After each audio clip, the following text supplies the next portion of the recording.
Hello currency traders, this is Imri and welcome to today's currency recap. It is Thursday, September 21st, and what a day in the markets it has been. So we're going to be reviewing some of the meaningful news of the day, taking a look at the stock market. We'll be looking at commodity analysis as well, and then we'll be doing some technical analysis on the S&P 500. We're going to, of course, take a look at the currency baskets and then see if there's any major news to close out the week.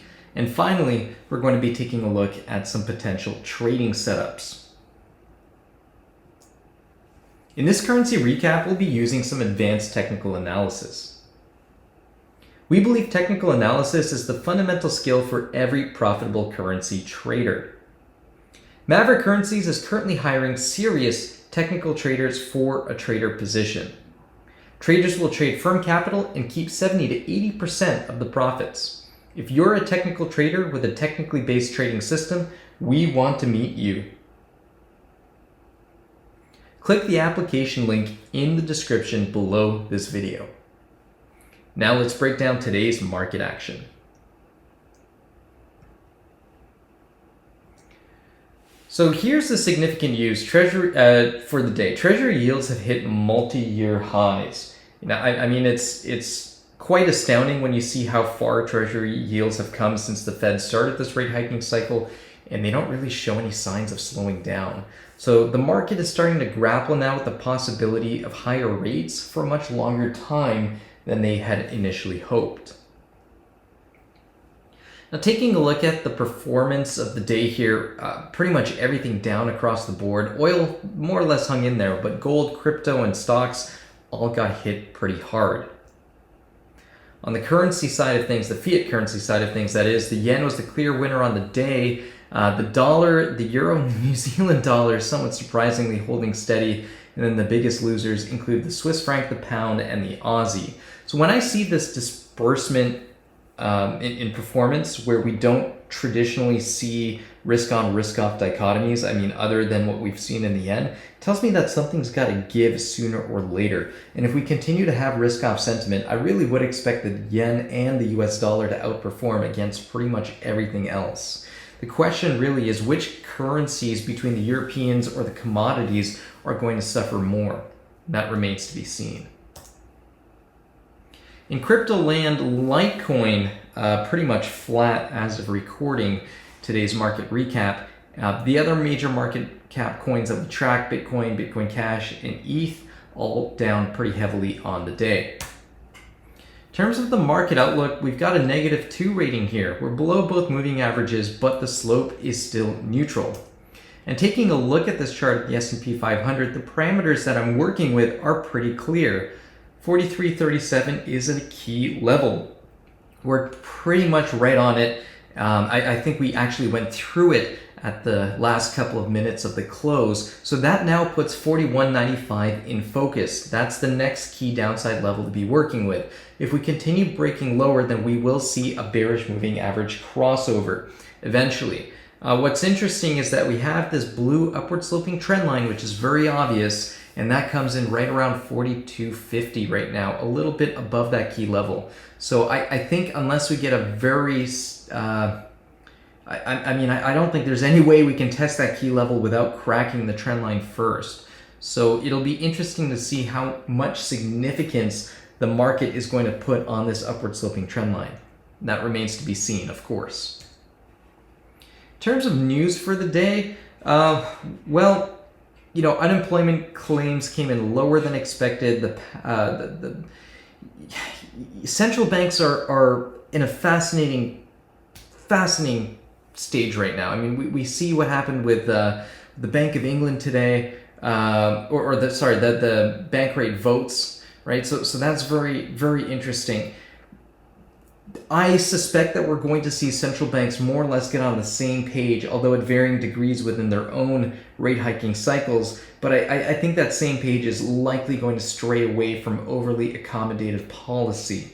Whether that includes the Bank of Japan, which has been a holdout, remains to be seen. But I do maintain that whenever the BOJ does decide to hike rates, I mean, that may be either the catalyst for an unwind in yen shorts, or it could be fuel that just sends the yen to incredibly strong levels. It remains to be seen, but this is something I've been talking about with a few traders. I think eventually being long yen is going to be an epic currency trade. To close out the week, we have a fair bit of news, mostly coming out of Europe. I mean, we do have the BOJ press conference, which is tentatively scheduled, but early in the morning, between 2 to 4:30, 5 a.m. Eastern time, that is, we're going to have a slew of economic data coming out of the Eurozone and the UK. All right, and next up is currency analysis. So let's take a look at our velocity scores here. So on the positive side, as you would expect from a day like today, the yen is at a +3, the Aussie is at a -3, and then the Swissy and the pound are both at a -2. The euro, the CAD, and the Kiwi are all at a 0, however, and the cryptos are all hovering between -1 and -2. So I really like the idea of potentially looking at the yen here, and there's a bunch of stuff we can potentially pair the yen and maybe even the dollar against. Okay, so let's take a look at some possible trades here. So first off, we have the yen basket, and as I mentioned, we've been trading within this downwards sloping wedge, falling wedge you could call it, for several weeks now, going back to really it started towards the end of August. And you can see the bullish divergence that's steadily been forming on the daily chart. If I go to a 4-hour chart, it's going to be even more pronounced in the MACD. All right, we can see how the MACD put in a bearish bottom back on, looks like August 10th, and then the bottoms have been slowly rising ever since. Now, divergence is almost always a leading indicator, so we're not at a place where I'd say it's go time yet. The green light for me is this key level in the yen basket, which coincides with the high from Monday, September 11th. If we take that out, then I think the yen basket is likely to head towards the end of July highs, specifically from the 27th. So that'll be one pretty big move. And I don't even think that's the monster move. I just think that's, a reliable intermediate term target. Next up is the dollar. So we've broken below this trend line, which I called out last week, but then we just popped right back above it. Now we're slightly below it. So I would say the dollar is at a make or break point, but it is flirting with this upper resistance line, and we are seeing some pretty bearish divergence in the RSI. However, that bearish divergence in the RSI is countered by the upward sloping RSI signature that we see today. But overall, this does not look like a very healthy price action structure. My expectation is that even if the dollar has a little bit more juice left in it, its next big move is indeed going to be to the downside. Next up is the Swissy. Swissy, I mean, this has just played out picture perfect. I said, hey, if we crack this support line, we're going to head towards the next one. And we have, I'm now in wait and see mode with the Swissy. If we break that lower support line, then I would expect us to head towards what used to be former resistance and is now support, the series of peaks from the end of June, end of May, and beginning of May. All right, next up is the euro. Euro's so far following the script. We cracked the trend line. I was waiting for that pullback, and I'm now looking for a much larger move lower. Where am I expecting the euro to find support if we do see it start to break down? Support from early June, this little band here in the euro basket. Next up is the British pound basket. So again, here also did pretty well in terms of the script. We just didn't get as much of a bounce as I was expecting. But remember, guys, I said I was bearish on the pound. That remains the case. We have found short-term support here. So I wouldn't be surprised, and you can see how on the daily chart we're quite oversold on the RSI. So I wouldn't be surprised to see some kind of bounce here, but I would expect that bounce to eventually be sold. Next up is the loonie. Do we have a double top or a breakout on our hands? Hard to say. The last few days of price action with these long upper shadows on these candlesticks is not a bullish suggestion.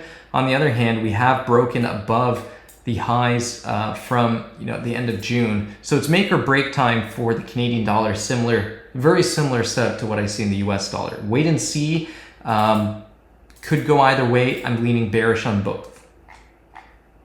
All right, Aussie dollar, we got a 3-wave corrective bounce, which in Elliott wave terms is a classic ABC counter trend setback, expecting further weakness in the Australian dollar, and very similar deal in the New Zealand dollar. We still haven't been able to break convincingly out of the upper boundary range of this parallel channel, and my expectation would be for the Kiwi dollar to start reversing and start tagging the lows from October 2022.